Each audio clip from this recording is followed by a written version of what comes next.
Welcome back to the Constitutional Clarion.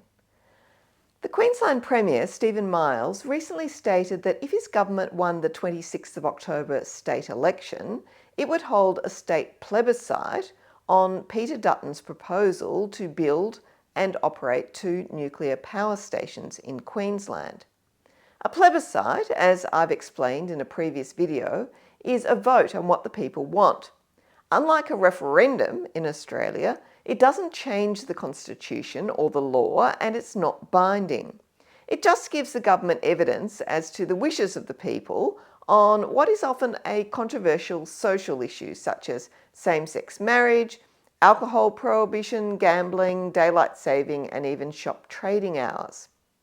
What is particularly peculiar about this proposed plebiscite, however, is that it would be held by a state about a Commonwealth policy over which the state has no control. This reveals that the point of the exercise is not to inform the state government so that it can take action consistent with the wishes of the people, but rather it's about applying political pressure to the Commonwealth government to seek to deter it from taking particular action. The critical question is who has the constitutional power to deal with nuclear energy. On the one hand, the production of electricity has traditionally fallen within the realm of the states, although in more recent times there is intergovernmental cooperation and regulation of an electricity grid along the east coast of Australia. But when it comes to nuclear matters, including the Lucas Heights nuclear reactor, which is used for nuclear medicine and scientific research, it's the Commonwealth that legislates to establish and regulate it. The Commonwealth Constitution was, of course, written before the splitting of the atom and does not directly address nuclear energy. But as I've explained before in a previous video, the Commonwealth Parliament has drawn upon a number of powers conferred upon it by the Constitution, including the Trade and Commerce power, the Corporations power, the External Affairs power, and the Territories power to enact laws concerning radiation and nuclear science. While Commonwealth law prohibits the establishment of a nuclear installation such as a nuclear power reactor, and also prohibits the Minister from approving construction or operation of a nuclear power plant, these laws could be changed if you could get such an amendment through the Senate. Any new Commonwealth laws that authorise the construction and operation of nuclear power plants would override inconsistent state laws under Section 109 of the Constitution. The Commonwealth could also compulsorily acquire land, such as sites of decommissioned coal power plants, for public purposes and exercise exclusive legislative power over that Commonwealth place under Section 52 of the Constitution. 3 states, Queensland, New South Wales and Victoria, have laws that ban the construction or operation of certain nuclear facilities within the state. But such laws would be overridden by any valid Commonwealth law which is inconsistent with them. That means that states which object to nuclear facilities need to find another way to prevent them. I also did another video about how court cases relying on administrative law and flaws in decision-making processes have been successfully used to stymie the construction of a nuclear waste facility in Australia. While ultimately the Commonwealth Parliament could have enacted fresh legislation to clear the way for a nuclear waste facility, the political will to do so, or indeed the ability to get such legislation through the Senate, was lacking. Ultimately, politics, therefore, is a stronger weapon in relation to this issue than law.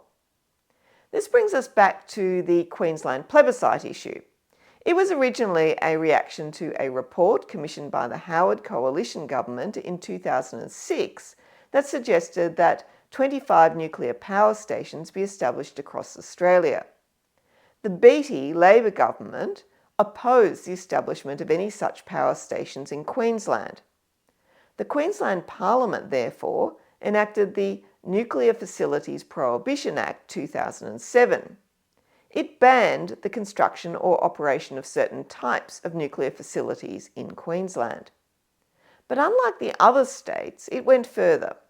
Section 21 of the Act says that if the relevant Queensland minister is satisfied that the Commonwealth Government has taken or is likely to take any step supporting or allowing the construction of a prohibited nuclear facility in Queensland, the minister, quote, must take steps for the conduct of a plebiscite in Queensland to obtain the views of the people of Queensland about the construction of a prohibited nuclear facility in Queensland, unquote.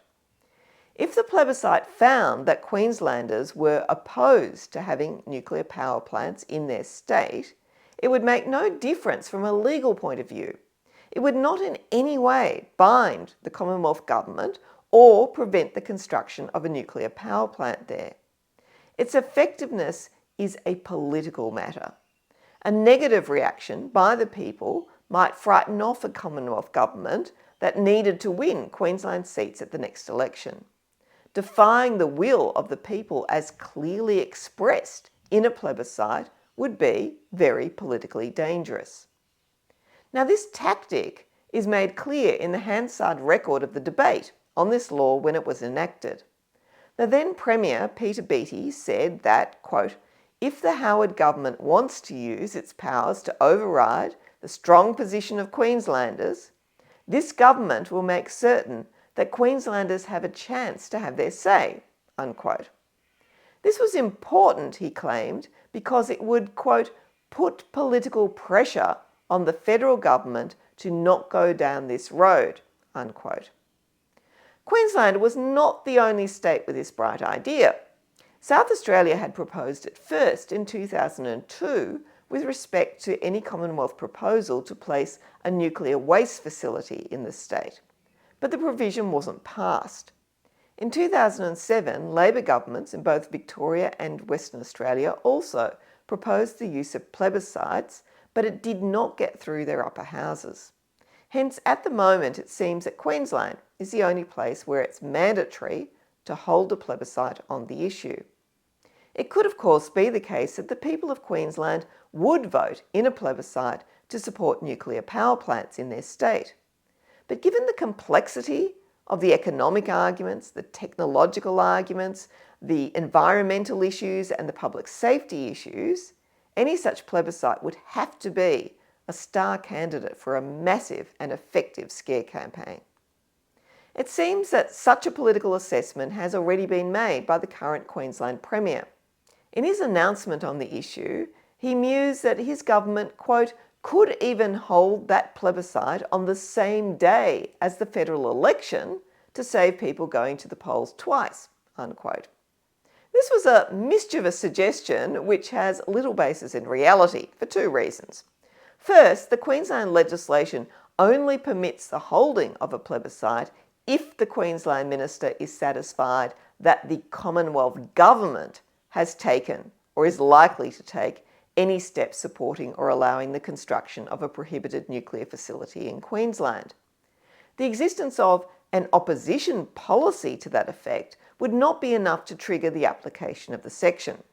So the plebiscite could not be held at the next federal election. It could only be held if the opposition won that election, formed a government, and then maintained its nuclear policy as a Commonwealth government policy. The second problem is that Section 394 of the Commonwealth Electoral Act 1918 says that no state or territory election, referendum or vote can be held on the same day as a Commonwealth election without the authority of the Governor-General. The Governor-General, of course, acts on the advice of Commonwealth ministers. The reason this ban was introduced in 1922 was that previous experience of state referendums being held at the same time as Commonwealth elections was that it resulted in a high informal vote because voters would get confused by the different instructions they received about how to fill out ballot papers. The Governor-General has, however, permitted on at least one occasion the holding of a simultaneous Commonwealth election and a referendum, or a plebiscite. In this case, it was the Northern Territory referendum on statehood, which was held at the same time as the federal election in 1998. I can't imagine the current federal government advising the Governor-General to authorise the holding of such a partisan Queensland plebiscite on an opposition policy at the next election. It would create a dreadful precedent, with states then seeking to influence federal elections by holding plebiscites on controversial policies on the same day as the federal election. As you can see, this is not really a sensible development. Thank you once again for watching the Constitutional Clarion, and as always, I look forward to seeing you again next time. Goodbye.